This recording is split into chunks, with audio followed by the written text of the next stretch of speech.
I am of the pure mind of God. I am the resurrection and the life in my body, my finances, my relationships, and my world. I qualify everything in my world with perfection. I am perfection. I am this perfect day, and the life that lives in me is the light that cannot fail. I accept only God's perfection, His good, in my outer circumstances. I know in my heart that God is all in all. I am absolutely not concerned about what happens, because I know wonderful things are happening now.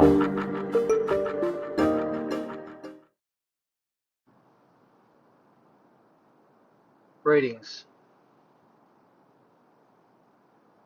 As all are concerned in this immediate moment about the future of finance, Finance 2.0 is not dead, it's not over. The DeFi, CeFi space is not done. Although many will argue that it will never return and that all of the executives are leaving and that the government will regulate it out of existence, when in actuality the Great Reset is a transferring over from one system to the other, and all of the parallels must merge. So Finance 1.0 has to become Finance 2.0 with new technology. The only reason we're experiencing the blow up and the falling away of the unstable cryptocurrency platform, UST, and the Celsius lending platform is merely a symptom of greed. And greed must always come to its own reckoning. And those who are operating from greed always end up with nothing at the end of the day. Greed violates a universal principle of love, expansion, of goodness. Greed is the antipode of God's harmonious kingdom. So greed washes away all of its own emanations within the characters that are involved.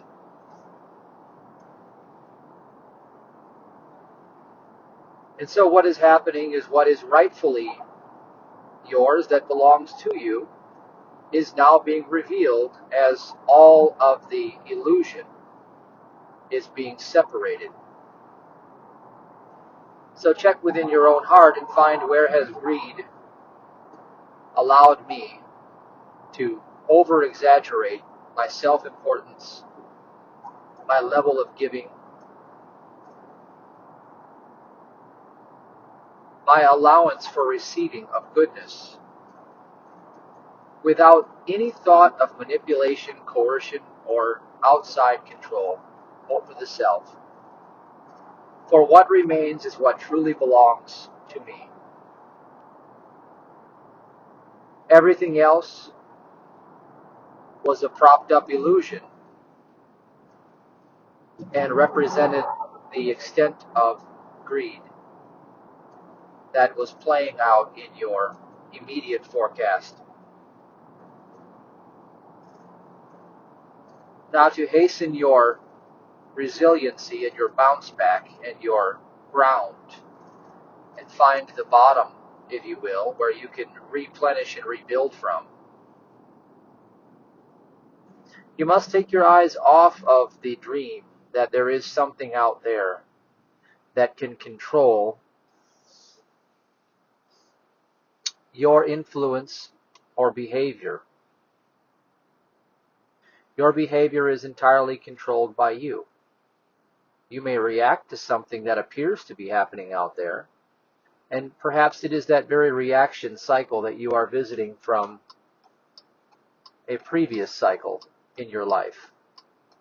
Go back to the last moment where you felt the same fear, the same worry, the same apprehension. And notice that you responded in a way in the previous cycle that caused this one to reemerge itself, and it all traces back to a form of greed. Love was asserting itself as the only truth and the only fact, and because of fear, you held on to something that did not belong to you because of greed.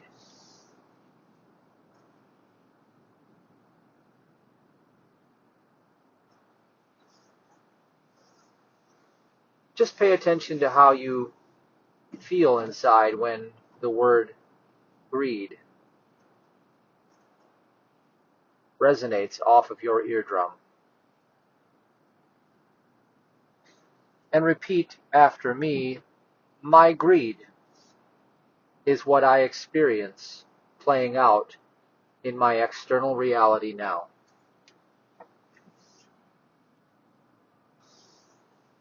And go back to the last experience where you felt the same fallout, the same fear, the same doubt, the same worry. And look through your own eyes back then and say, my greed is what is playing out in my reality now. So what is the opposite of greed? The opposite of greed is unselfed love. The opposite of greed is charity, which means to burn away the ignorance that there is some form of competition in God's kingdom. Greed comes from the belief in competition in opposing minds, and it plays itself out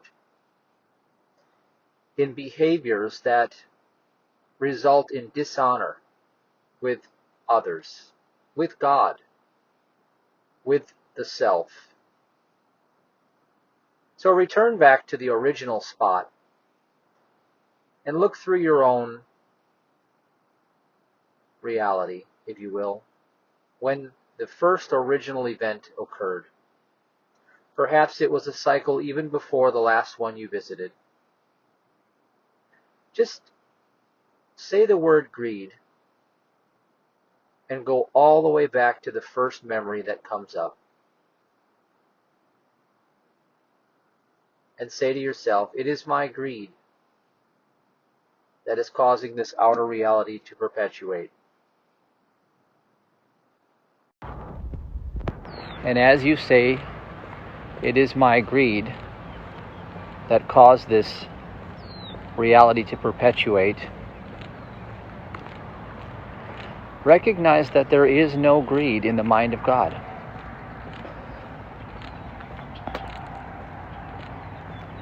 Now notice which mind was saying that it is my greed. It is the mind of this world, the carnal mind. The belief in two powers, the belief in good and evil, the belief in wrong action, the belief in self-preservation. So to undo all of this, we have to turn it right side out. We have to take self-preservation and flip it inside out to unself-love and begin pouring forth from a carefree heart of unself-love and recognize that the source of your prosperity is within you and not out there. And as you make this shift, you will see your world turn right side up again, and you will be on a firm foundation that you can build from. For you fell into a dream, and that's all that exists, is the mind of God. So be of the mind of God. So you know what this is. You know the fear and greed index that people look at when they look at market behavior? Well, here it is. An index is a series of observed facts, reveals the relative changes of a function of time. So right now, you know that the markets are in extreme fear. How did it get there? Well, here's how it gets there. So greed is the causal plane where strife began to take hold as law. when your heart moves into greed, it sends the charge, the negative loss, over to the side of fear, and fear becomes manifest in your life as the conditions that are happening in your life. So out there in the world of fiction, this is what it looks like, okay? So fear is the revealed outcome of the karmic cycle derived from a greed-focused attention. As God's child, you are here to be the source of love in the world. You are here to give of yourself, capital S, self. And that self is the root of all prosperity by living from that eternal being of love. This is not the eternal being of love. That is the man of this world, the carnal flesh mind, seeking to gain for selfish pleasures, which is the lusts of the flesh. That's right, the lusts of the flesh is what puts you under the law of karma. Action, cellular memory, reaction. So the action taken was focus on greed.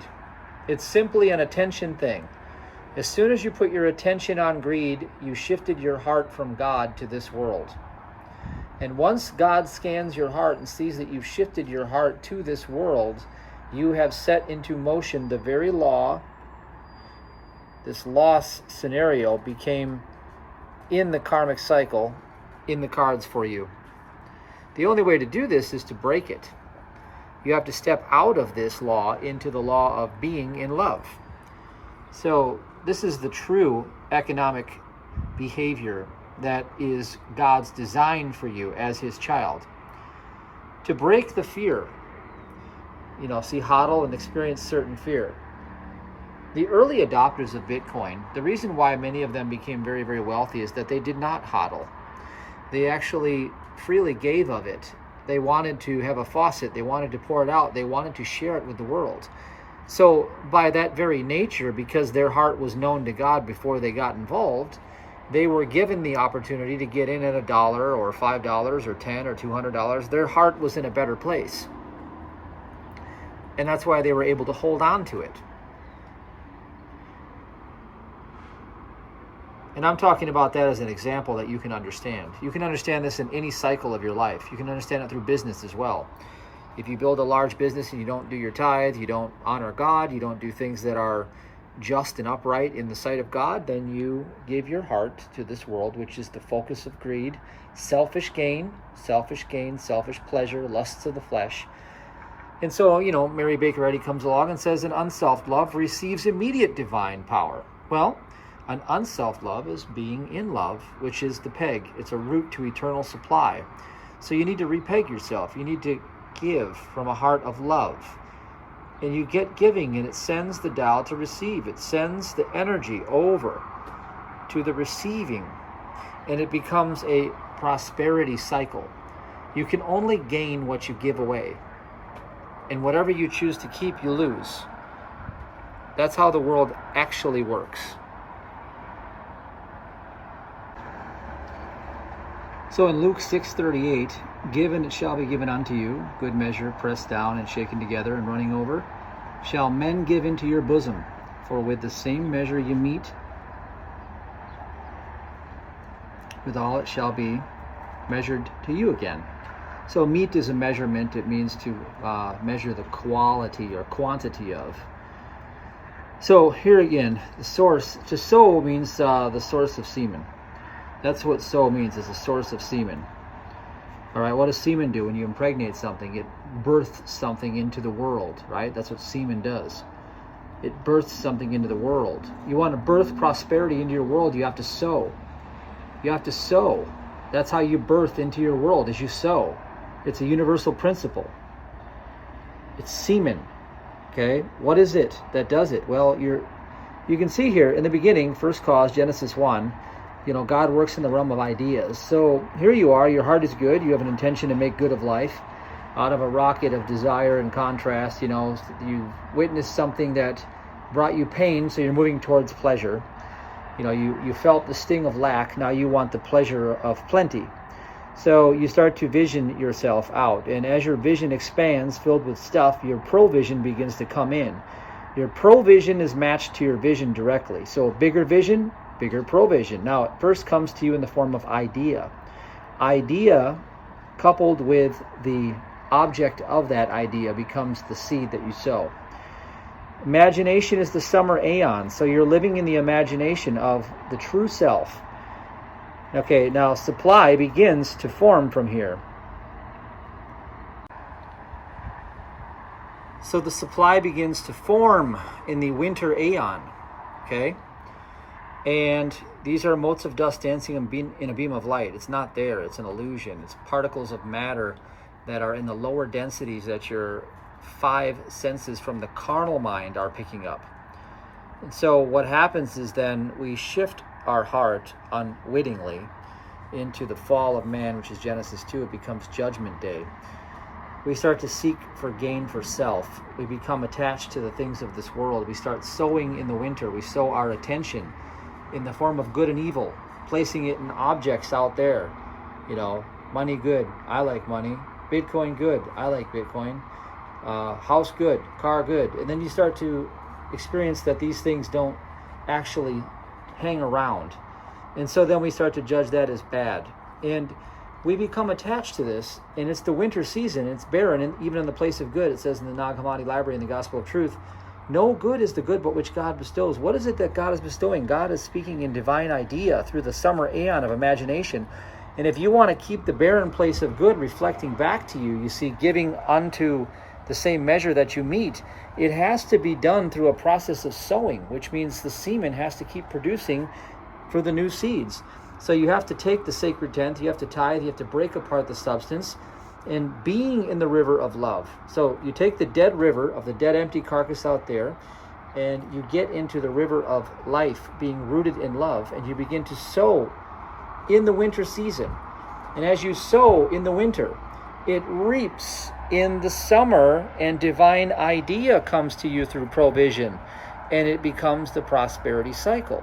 Now it becomes the law backwards against you when you begin to seek for only gain. Hodl, hodl, hodl, keep, store. You defy, or you attempt to defy the laws of God by becoming something God never created, which is self-preserving, identity rooted in ego. And the key is to get back into the God self within, the source of being in love. And love is the giver. Love is the source of good for others. Unselfed love brings immediate divine power.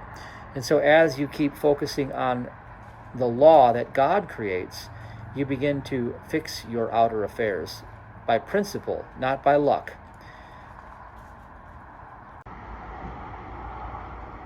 So lastly, I'll close with this. He that is greedy of gain troubleth his own house, but he that hateth gifts shall live. You see, the gift is what is appearing to you in the outer form. It's not the source of your good. You look to the principle and not the actual gift. The gift is not the source of your good. You must deny that. It is not the source of good. You must hate that idea that this outer material substance preserves you, because it will cause greed and a desire for selfish gain to come and trouble your own house.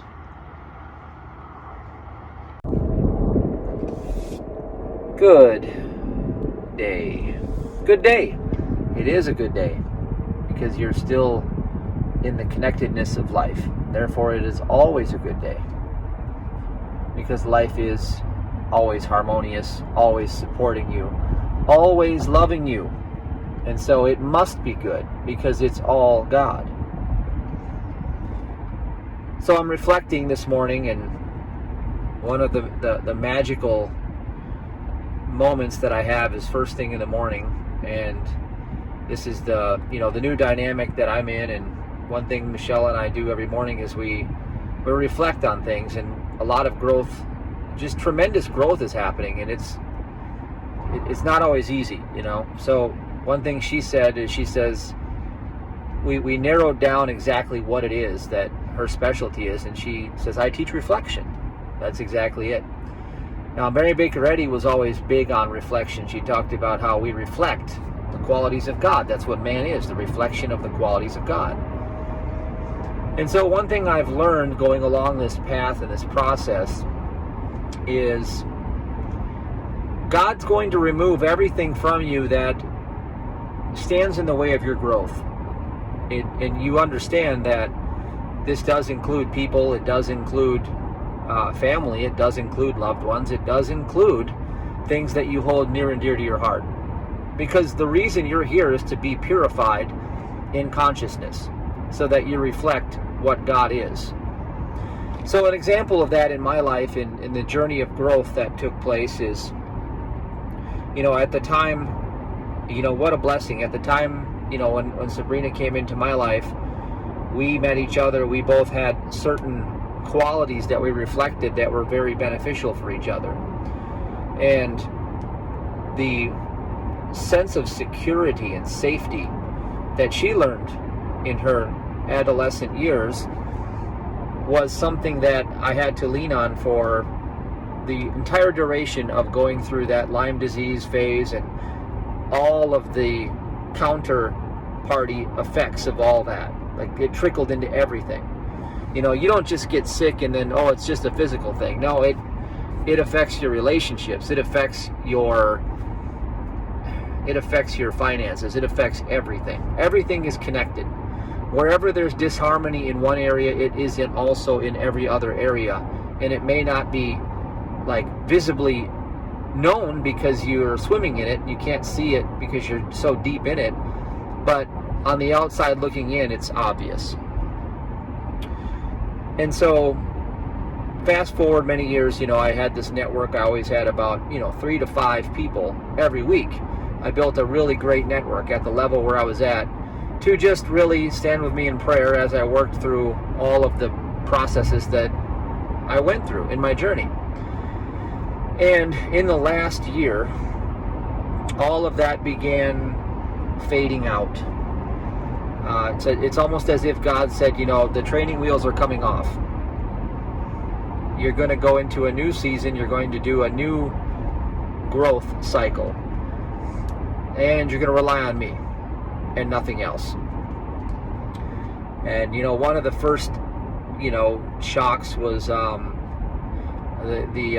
woman that I spoke with, who was a Christian Science practitioner, who was really, really good. I mean, she just had this consciousness that if you came with a trouble, she would just instantly connect to her sense of peace and know the truth, and you would feel it, and all of a sudden the problem would dissolve.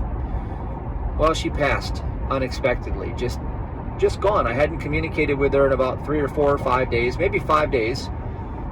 And I just sent her a text, and I got a respawn text, and it said, unfortunately, she passed unexpectedly. We're sorry for your loss. The family is making arrangements. And I'm like, wow. Just wow. Okay. Now, to mortal appearances, that's the earthly vision, is that she passed. Well, she never left. She never went anywhere. What happens is we shift into an alternate reality. Nobody dies. Nobody dies. When you see the sense of death, that is the physical representation of life, which is counterfeiting the truth. So the same thing also happened, with the relationship between Sabrina and I. We decided let's do life apart. Let's do life the way we want to do life and honor each other that way. And we did that quite some time before this most recent seeming loss of this woman that I really grew together with as a counselor. She was my spiritual advisor, one of them. Now, there I was sitting, looking at my life, thinking, well, everything has changed so rapidly. I'm trying to find my footing here. And if you find yourself in that space, I want to share some insights with you that are going to be coming to you from that space. So I reached out to an old friend of mine who I've known for over a decade, someone that's very, very wise, very knowledgeable. He's a saint. If you would say there is such a thing, he's a saint. And it's Vernon Wolf of Holodynamics. And he taught at our Puerto Rico workshop. He came in virtually and taught when we did our Puerto Rico workshop a couple years ago. And he knows how to really put it all together. Everything from science to religion to, you name it.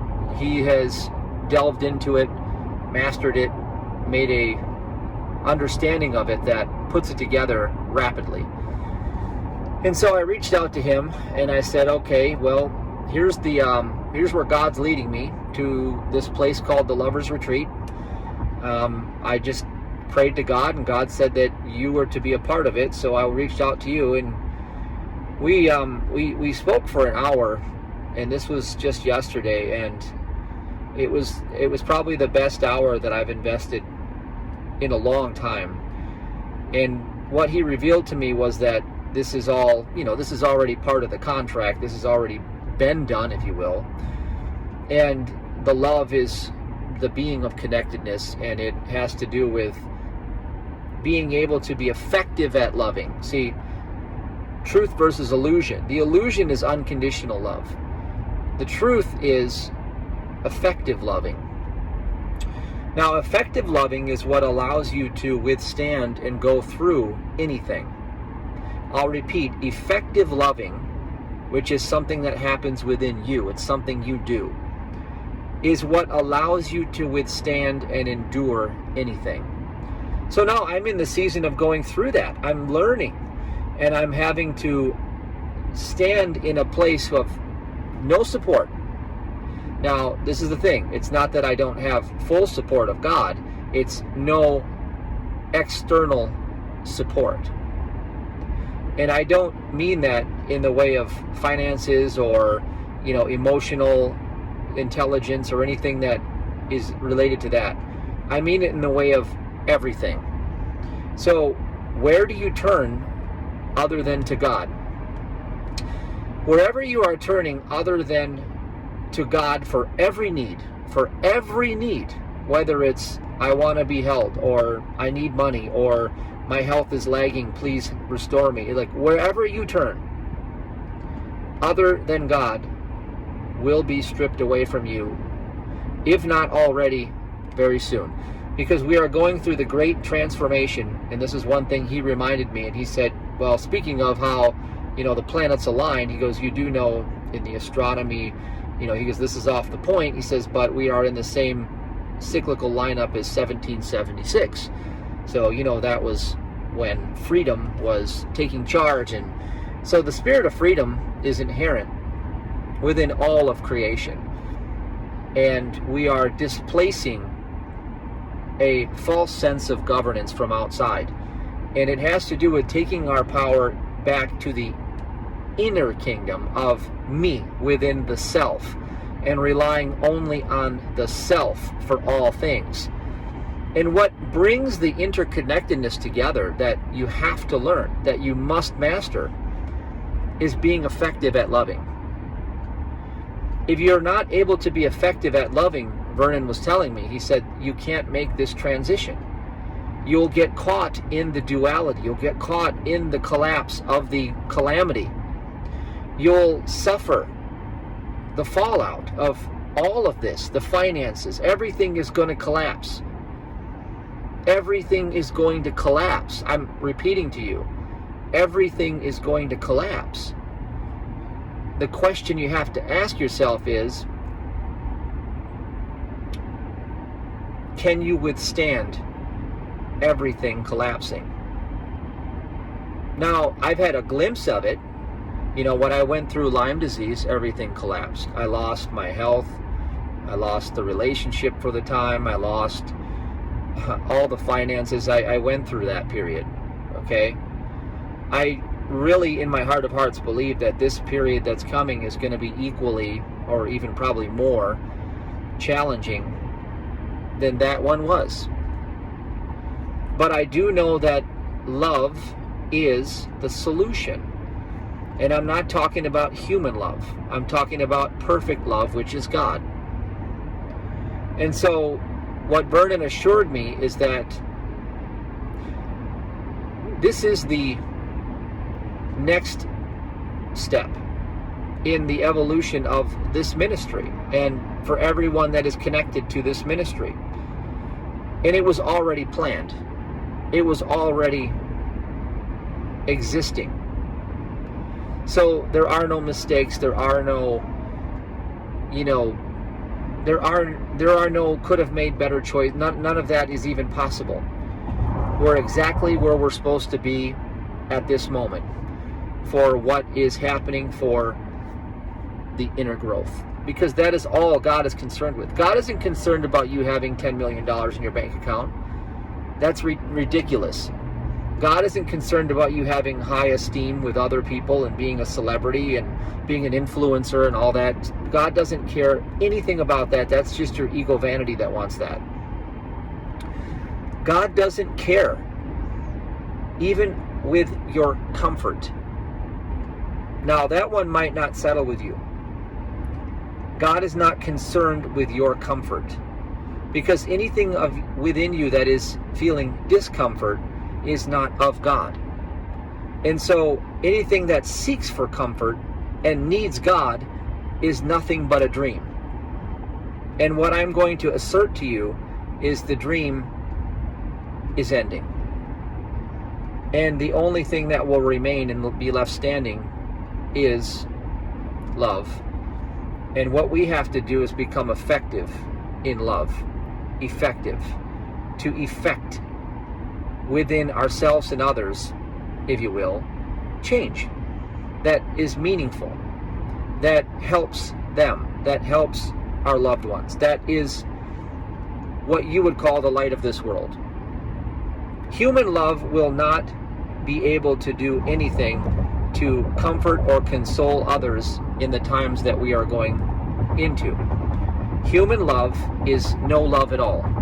Human love is conditional, and it's also unconditional. They're the twin polarities of the same coin. Conditional and unconditional are the same thing. They're illusion. You may have grown up in an environment and perceived in this dream conditional love or unconditional love. Either way, it was an illusion. And so as you draw upon your resources within yourself, because what you're going to have to be tested through is your ability to be effective at loving. And if you don't have the resourcefulness, the ability to tap into that, it is within you, then you won't be able to withstand. The house is going to fall apart.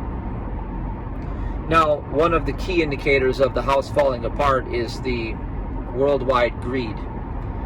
Greed is the insatiable need to possess something.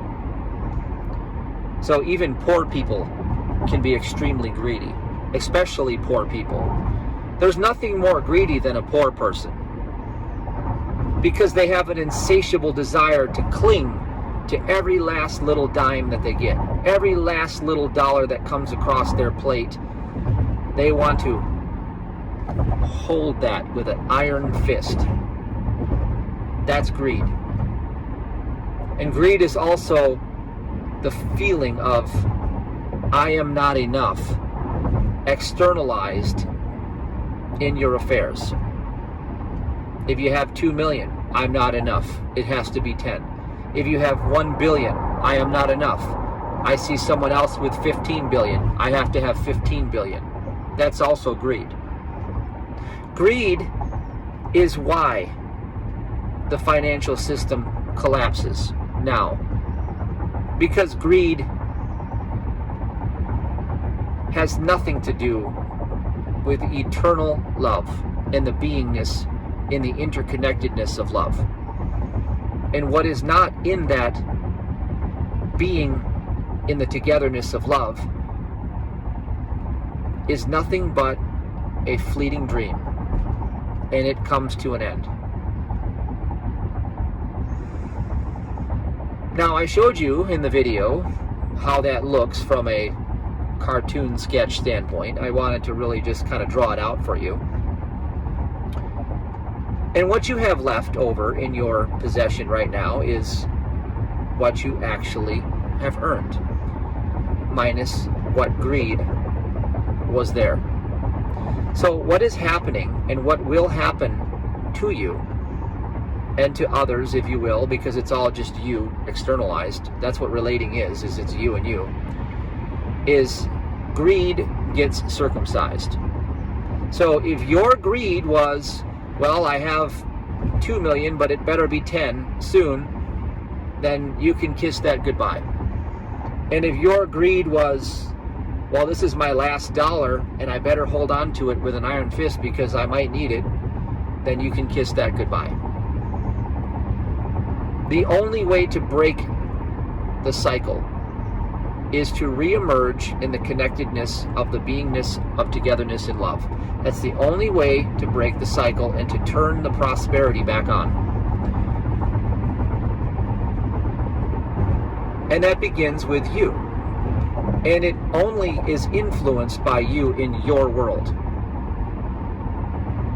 You have that much power within you. So,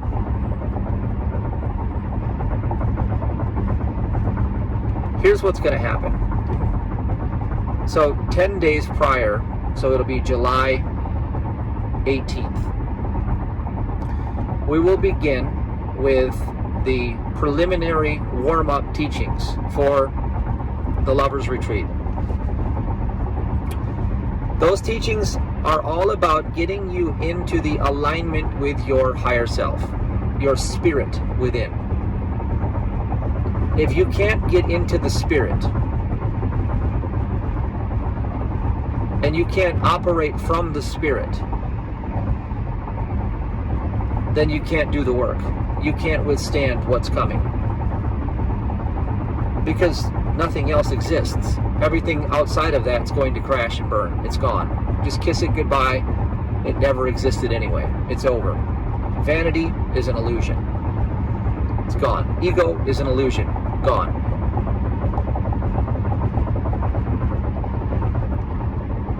Once we begin, there's going to be a 3-day event live in Milwaukee, Wisconsin, and the rates have been reduced. I know, to the appearance of things, times seem to be tough for people, financially speaking. The way to increase your finances is obviously not to be greedy. What do I mean by that? It means the insatiable desire to possess something. You can of yourself possess nothing. All belongs to God. So, whenever we are tempted by the outer, and it says, well, there's a shortage coming, there's a famine, we better stock up, we better store, we better hide away our treasures, you're causing stagnation. Now, don't you find it symbolic that all across the globe people are experiencing blood clots? And yeah, your carnal mind wants to blame it on something that's happening. But I tell you this, stagnation is a clot. It is the representative heart condition within humanity. They are hoarding and clotting because of greed. The sense of giving with an unself love is not happening. And that's why poverty has come knocking on the door. The way out of poverty, the way back into harmony, is to give freely and expect the Spirit, which is all in all, to show up as the all-sufficiency in every moment, not the material, causal plane, which has no root. So the material is not a cause. We think it's a cause. We say, well, the cause of my suffering is the lack of money. And I say, no, the cause of your suffering is greed. And you say, well, I'm not greedy, I don't have any money. I say, to the extent that you desire to hold onto anything, including your life, is the extent that you are greedy. Because it has to do with self-preservation. And remember, to take no thought for your life is the error within self-preservation, and what is back of greed is fear that I must take thought for my life. Because you want approval, you want love. And you believe that that's the way you're going to get love. And love doesn't exist there. And since it doesn't exist there, it gets destroyed. And if you identify with what is being destroyed, then you experience the fallout and the destruction. The way to be fearlessly prosperous is to seek the thing that God is pursuing through you, which is to express more of Himself as you, and to make that your top priority in life. I'm not suggesting that you have to come to this event. I'm suggesting that with or without anyone there, I'm doing this event because that's what God is pursuing through my life. And the resources to do it are provided by God. They're not my resources. The abundance that's come through my hands, if you will, does not belong to me. It belongs to God. I'm the steward of it. And right use of those resources is to pursue what God is doing. And I'll leave it at that. Now, with that said, from a logical perspective, we did not book a hotel that is $300 to $500 a night. We booked one that's around $90 a night, potentially less if you negotiate a deal. Why did we do that? Because the purpose of the 3-day training is twofold. Number one, it's to get you out of your present environment so that you can find your sense of presence within the moment much easier. Number two is to do immersion of practicing the presence so that you can do the transformation of being an effective lover. And we're going to work on that for all 3 days.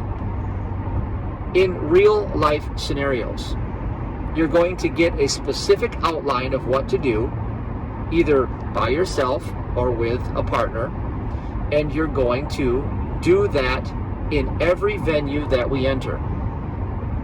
And you're going to come out of it learning a new skill, a new way of being, and the being is in the togetherness, being an effective lover. And what that will do for you is it will allow you to withstand whatever comes at you. Because love is the only truth, the only power, and the only presence. And when you are effective at being in that, then you can overcome any of these illusions that come at you. The illusion of poverty. The illusion of poverty will cause you to fail if you are not an effective lover, because you will move into greed and you will try to hoard. You will try to hold on. You will become doubtful. And in that space, there is no provision, because there is no love. And love is your provision. See, what you have to understand is love is the thing that you're actually looking for when you say, how can I make more money? Love is the thing you're looking for when you say, how can I heal my body? Love is the thing you're looking for when you try to do anything in this world to better or improve yourself. And everything in this world is not it. You being an effective lover and learning how to live this way is it. Let that sink in. Now, immediately following this event, I'm going to do a 30-day boot camp in order to reinforce and condition this so that it sticks forever. So, for those who can't make it, I'm offering the reconditioning boot camp as your opportunity to do it virtually, and it's one of the least costly opportunities that we've ever offered through the ministry. It's, I think, a donation of $179, and you can do the whole 30-day course. We're going to do that in about 1 week following the event. We're going to start doing that for the next 30 days. And it'll be one of the opportunities that we do where we meet once a week, we talk about it, you have assignments, you go and do it, and you report back. And through the doingness of it in your own time, you get to condition the new way of being. So you'll be able to learn what we do live over a more extended period of time, and you'll be able to do it super effective from your own home. Now, the benefit of doing it live is that you can come and you can immerse yourself in it, and it has a much more voluminous overtone, if you will. Being together with people doing this in the togetherness gives you something you can't get virtually. I know because we've done this for years now. And if you do it together with us, you get the virtual included free. So you get to join and piggyback right on the virtual thing. This has everything to do with increasing your income. This has everything to do with you being provided for. This has everything to do with you being well, because love is, and outside of love, there is nothing. And being effective in love is everything. And how you do it is you do it through reflection. And how you do it is you do it through a specific strategy that you're going to learn in this training. It's a very detailed, specific way of being. And all we have to do is get you to condition yourself to do it. And once you start doing it, and you keep doing it, you will witness the transformation within you and all around you. Because now you are removing all of the old ego and all of the old sabotage and all of the old fear and doubt and concern and all these things that have ultimately robbed you. And you're allowing the harmony that is to maintain its upward unfoldment without any interference from your personality, your hurt, your pain, or any of these collected things that don't belong in God's kingdom. And you can do it very efficiently. You don't have to do 25 hours of therapy with us. We're not here to do that with you. In fact, if I told you how you're going to learn this, you wouldn't believe me, and I'm going to tell you. It'll take 1/7 of a second for you to make a change. And then reinforcing that change is what we're going to follow thereafter. It will take you 1/7 of a second to make the change that you have to make. And reinforcing it is what we'll be doing for the whole time. That's it. We'll be reinforcing it the whole time. 1/7 of a second. Now, I know you don't believe that, because you can't believe that, because human reasoning won't let you. And I want to just leave you with this. Whatever you're reasoning right now, I want to give you a little hint. Thinking and feeling create war. And if you keep thinking and keep feeling it out, you keep living in the strife. Until you step into spiritualizing all of this and sensing it from the Spirit, you're in the dream. And being an effective lover can't happen in the dream. The ministry is leveling up. The question is, are you leveling up? You won't be able to receive what we're teaching unless you level up. It's not going to be there for you. So this is your invitation to level up. Now, I've been talking about it, and I'm going to keep talking about it. I know some people are probably like, I don't know, this love thing is just, whatever, love, love. Who wants to be in love? It's like for children. It's like, of course you're in love. It's a new relationship. Of course you're I'm not talking about human love. Human love has nothing to do with it. Human love is no love at all. Again, thinking and feeling create war. If you're in the thinker right now, trying to reason this out, you haven't even heard me. If you're in the feeling and you're saying, well, I don't know, I just don't feel like I don't know, I don't feel it, okay, well, how's that working for you? Why don't you go try to feel the market And why don't you go do what all these people do that are feeling and making predictions and all this and that, and they're always wrong. They're wrong every single time. Everyone I know that's feeling out what's going to happen is wrong. So your feeling's not right, and your thinking's not right. What's left? Well, whatever's left is what we're going to learn how to live from. And that's what you're going to learn.